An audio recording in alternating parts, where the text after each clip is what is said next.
Papeževa kateheza med splošno avdienco je govorila o cerkvi kot Kristusovem telesu. Frančišek je dejal, da smo po krstu postali udje enega Kristusovega telesa, obenem pa povezani tudi med seboj, in zato morata med nami biti občestvo in ljubezen.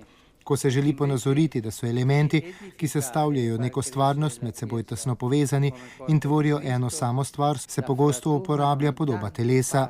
Z apostolom Pavlom je ta izraz bil prenesen na cerkev in postal prepoznan kot njena najgloblja in najlepša poteza, je začel katehezo papež Frančišek in zastavil izhodiščni vprašanji. V kakšnem smislu cerkev tvori telo, zakaj se jo opredeljujejo kot Kristusovo telo? V starozavezni knjigi Ezekiel beremo o videnju, ki lahko v naših srcih zbudi zaupanje in upanje. Bog preroku pokaže dolino, ki je bila polna suhih kosti. Pravi mu, naj nanje prikliče duha, in takrat se kosti začnejo premikati, se med seboj približevati in povezovati, na njih pa zrasejo kite in zatem meso. Tako nastane telo, polno življenja. Po Frančiškovih besedah je to podoba cerkve.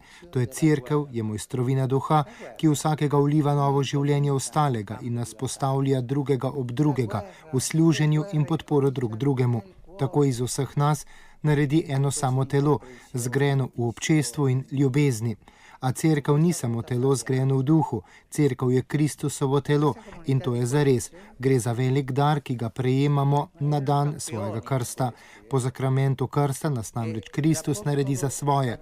Sprejme nas v srce skrivnosti križa, največje skrivnosti njegove ljubezni do nas, da bi na to lahko z njim ustali kot nove stvaritve. Tako se rodi cerkev in tako se cerkev prepozna kot Kristusovo telo. Je zbranim na trgu svetega Petra dejal papež Frančišek.